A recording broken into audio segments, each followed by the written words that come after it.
반갑습니다. 오늘 하나님께서 우리 주신 말씀은 창세기 32장 21절부터 28절의 말씀으로 비비고 굽기 전에 라는 제목으로 하나님의 말씀을 선포합니다. 참고로 오늘 이 설교 제목은 다운교회 원로 목사이신 이경주 목사님이라는 분이 계시는데 그분의 설교 제목이 너무 재밌어서 따온 겁니다. 미리 말씀드립니다. 비비고 굽기 전에.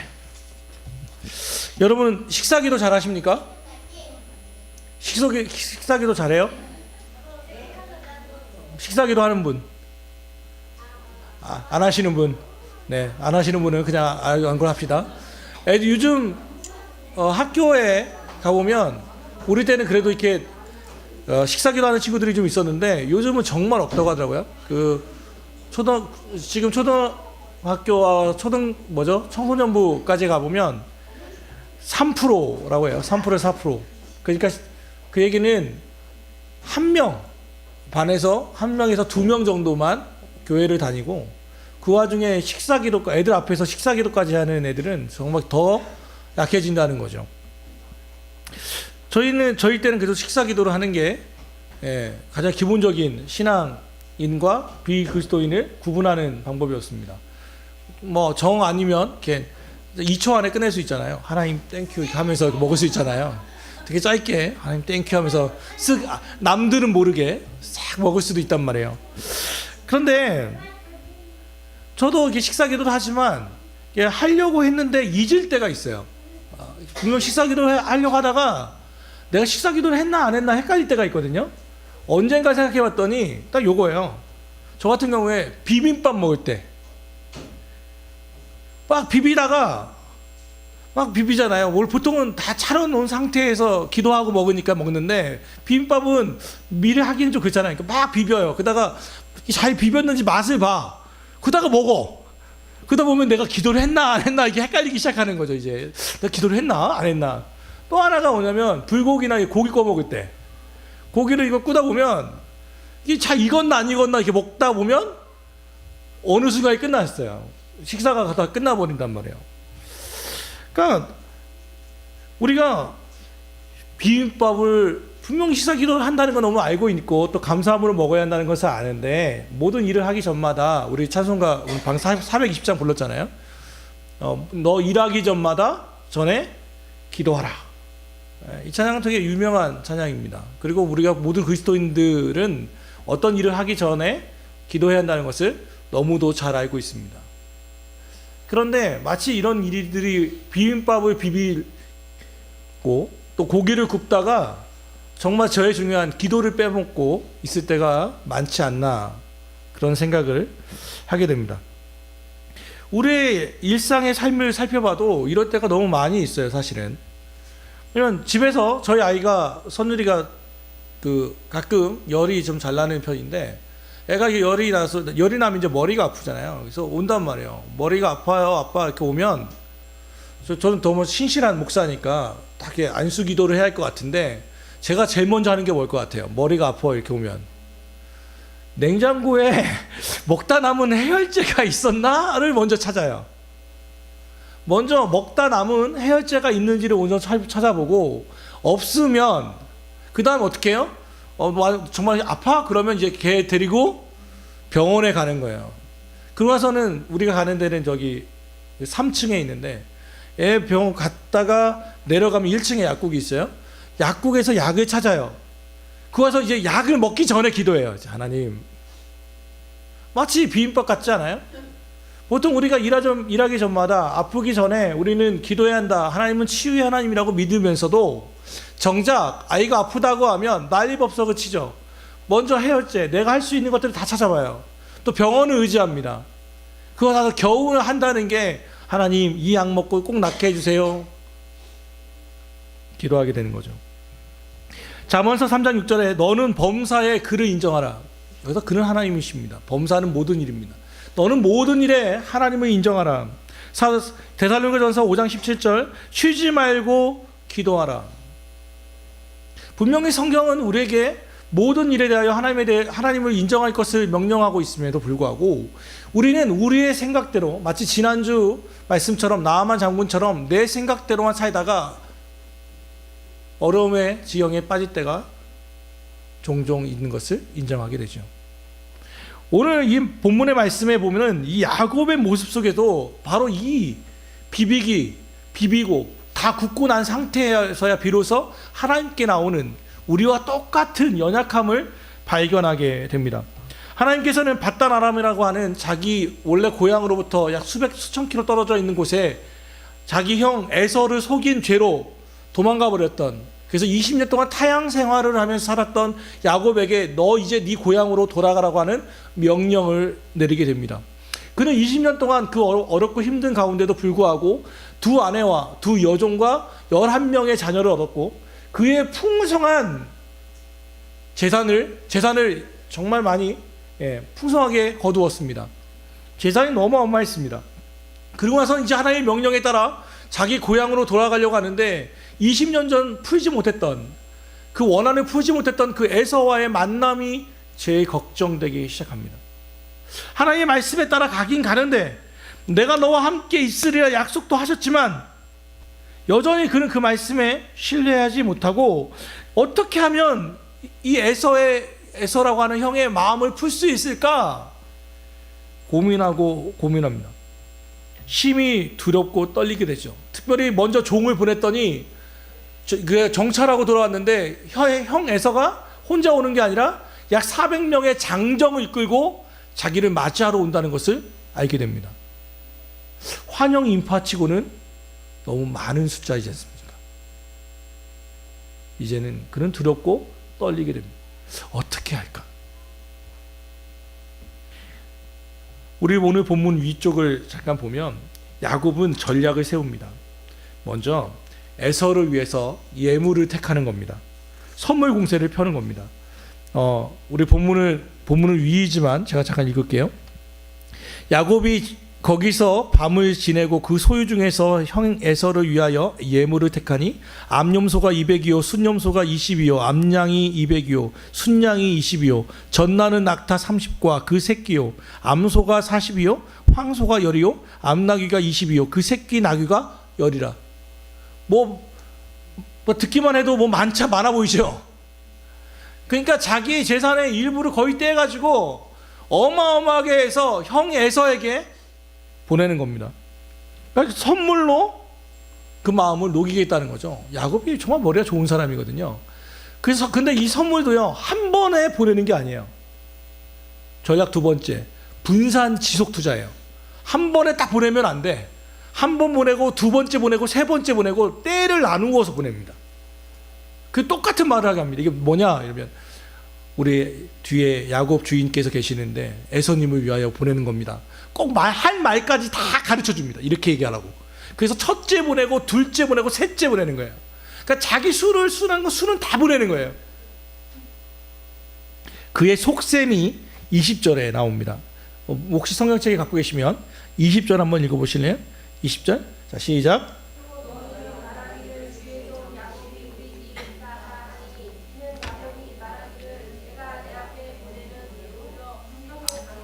후에 대면하면 형이 혹시 나를 받아주리라 함이었더라.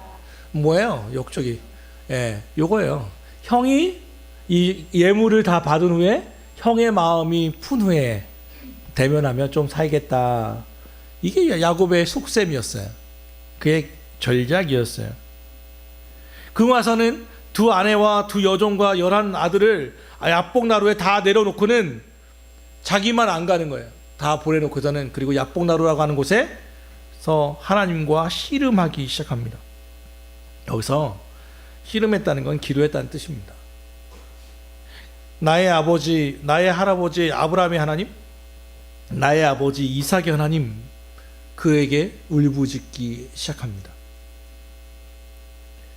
하나님과 기도의 씨름을 시작하는 거죠. 제발 도와달라고, 살려달라고, 제발 저 두 아내와 제 두 여종과 11명의 자식들의 생명을 지켜달라고 하나님 앞에 부르짖는 가장의 모습이 보이지 않습니까?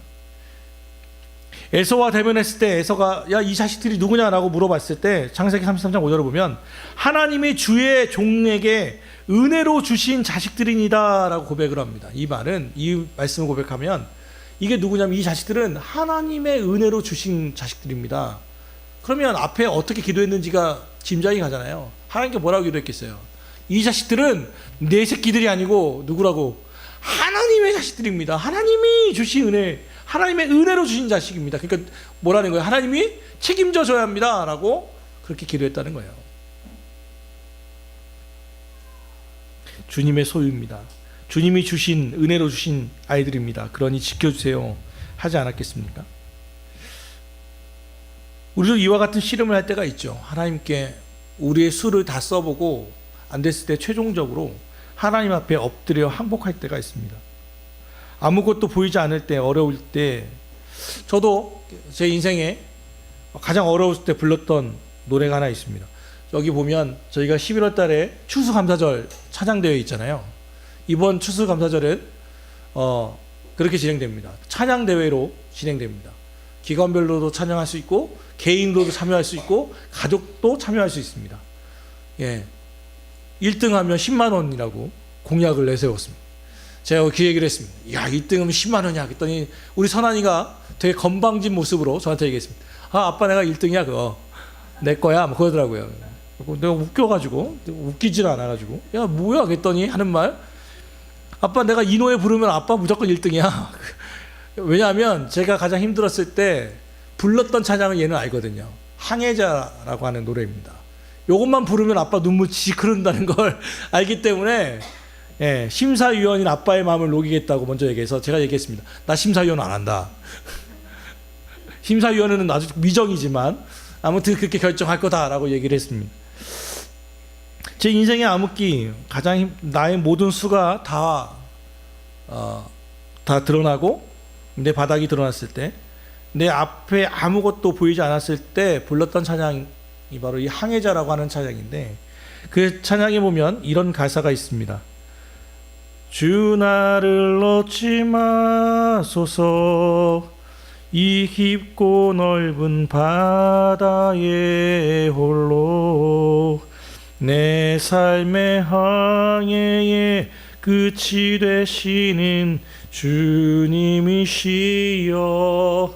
난 의지합니다. 날 포기하지 마소서. 나 잠시 나를 의지하여도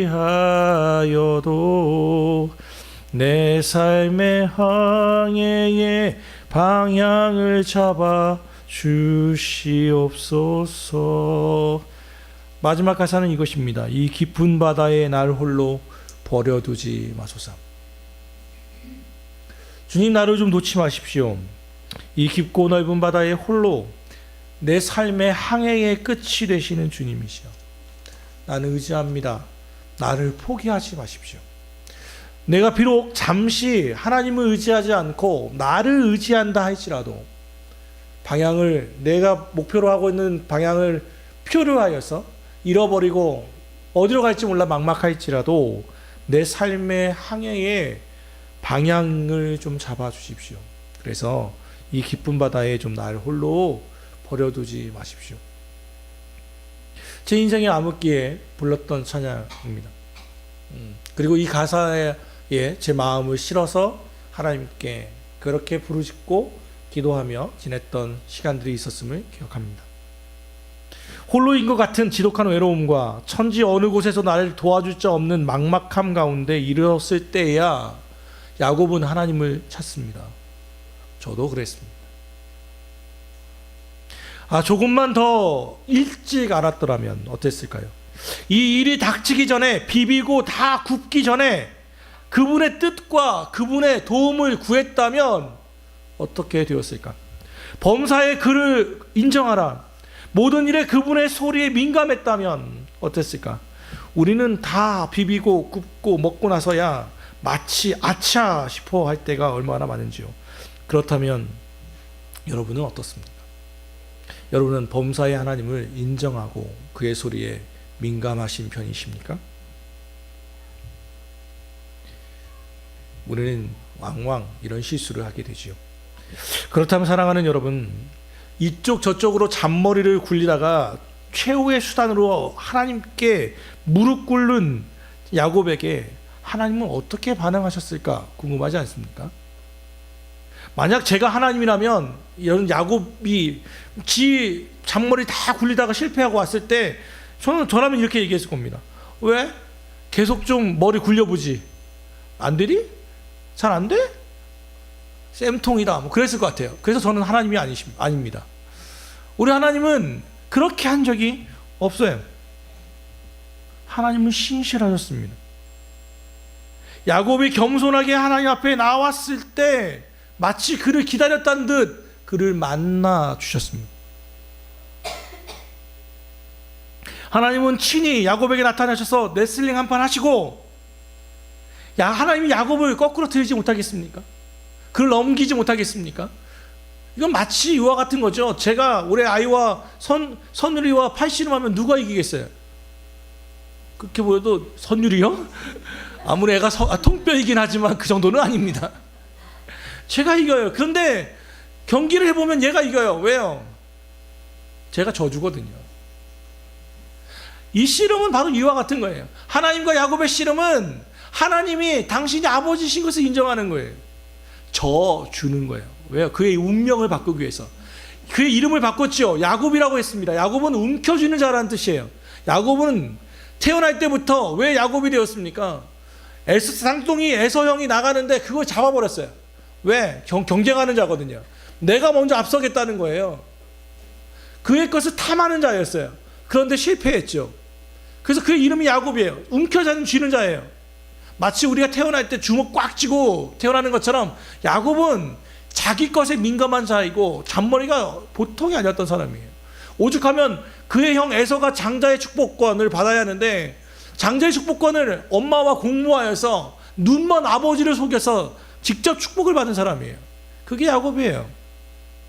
그 인생은 움켜쥐기만 하는 자예요. 근데 하나님이 그 이름을 바꿔요. 너 야곱이라 하지 말고 이스라엘이라 하라. 이스라엘이 뭡니까? 하나님을 이긴 자, 사람을 이긴 자라는 뜻이 승리자로 이름을 바꾸는 거예요. 그건 뭐냐면 인생을 바꿔주는 거죠. 아브라함을 아브라함으로 이름을 바꾸셨던 그 하나님은 야곱을 이제 이스라엘로, 자기 것만 움켜주는 자가 아니라 승리자의 모습으로 살라고 그의 인생을 바꿔버리는 겁니다. 저는 이 말씀을 보면서 딱 떠오르는 사람이 하나 있었어요. 누가복음에 나오는 탕자의 아버지. 막내 아들이 아주 죽지도 않은 아버지한테 가가지고 유산 좀 주십시오. 내 목 반절 딱 재서 나 이거 가지고 한 목 잡겠다고 그렇잖아요. 죽지도 않았는데 유산 내놓으라는 놈이 어디 있어요. 근데 그걸 주잖아요. 그거 가져갔더니 뭐 사업을 투자한 것도 아니고 흥청망청 호랑방탕 다 써버리고는 그지 중에 쌍그지가 되어서 아버지께 돌아오죠. 염치도 없지.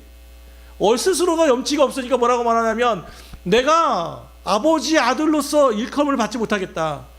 차라리 내가 일꾼으로 일하겠습니다라고 하면서 겨우겨우 아버지에게 돌아온 그 막내 아들을 버선발로 나아가서 맞이하시고 안아주시고, 야 죽었던 아들 살아 돌아왔다고 잔치를 베푸는, 우리의 머리로는 잘 이해할 수 없는 무한한 사랑을 베푸시는 하나님의 모습을 오늘 이 야곱의 하나님의 모습 속에서 다시 한번 발견하게 됩니다.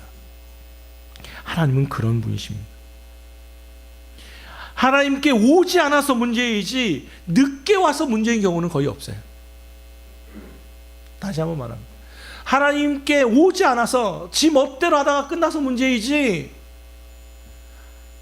하나님께 늦게 와서 문제인 경우는 없어요. 왜? 그 대가를 다 치렀거든요. 하나님은 싸매시고 안아주시고 함께 하시는 분이지, 야 그때 이랬으면 더 좋았을 뻔했다라고 하지 않으시는, 과거를 묻지 않으시는 분이세요. 우리의 실수를 찌르시는 분이 아니시란 말이죠. 사랑하는 성도 여러분, 우리는 어려운 시대를 지금 살아가고 있습니다. 더 정확하게 말하면 내 힘으로는 안 되는 시대를 살고 있습니다. 그러나 우리는 여전히 내 생각에 갇혀 한참 비비고 굽고 있는 것은 아닙니까? 비비기 전에, 굽기 전에 하나님을 찾기를 바랍니다. 힘이 두렵고 답답한 고생스러운 과정을 거치기 전에 미리 겸손하고 정직한 마음으로 후히 주시고 꾸짖지 아니하시는 그분께로 나오시기를 바랍니다. 오늘 말씀을 좀 요약한 것 같은 동영상이 하나 있어서 그 영상을 좀 보려고 합니다. 하나님은 3등입니다 라고 하는 나레이션이 있는 영상을 하나 보려고 합니다.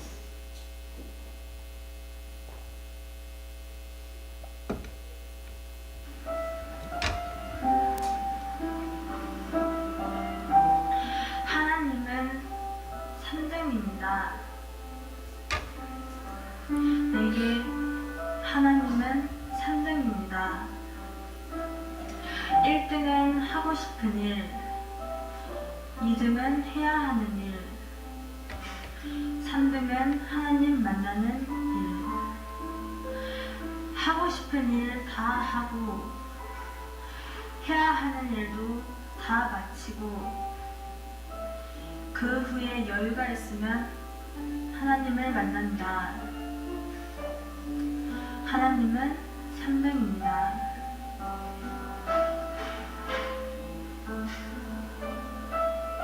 어려운 일이 생길 때도 하나님은 3등입니다. 내 힘으로 한번 해보고 그래도 안 되면 가까이 있는 사람에게 도와달라고 하고 그나마도 안 될 때 하나님을 부릅니다. 하나님은 3등입니다. 거리에서도 하나님은 3등입니다. 내게 가장 가까이 있는 것은 내 자신. 그 다음은 내 마음을 잘 알아주는 사람. 그 다음에야 저 멀리 하늘에 계신 하나님이십니다. 하나님은 3등입니다.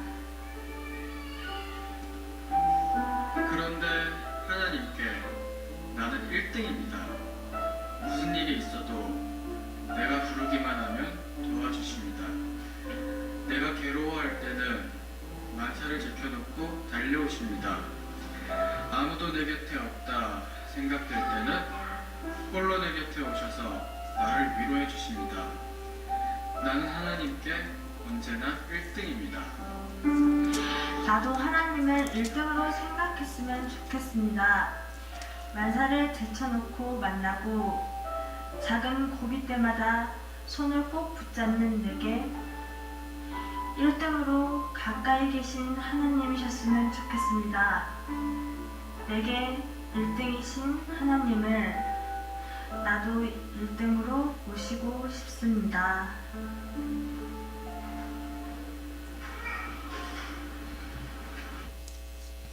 사랑하는 성도 여러분, 여러분에게 하나님은 몇 등이십니까? 비비고 굳기 전에 모든 일을 다 마치고 벌어진 후에가 아니라 모든 일을 하기 전에 하나님을 인정하십시오. 하나님은 그것을 원하시고 계십니다. 기도합시다. 사랑하는 하나님, 오늘 말씀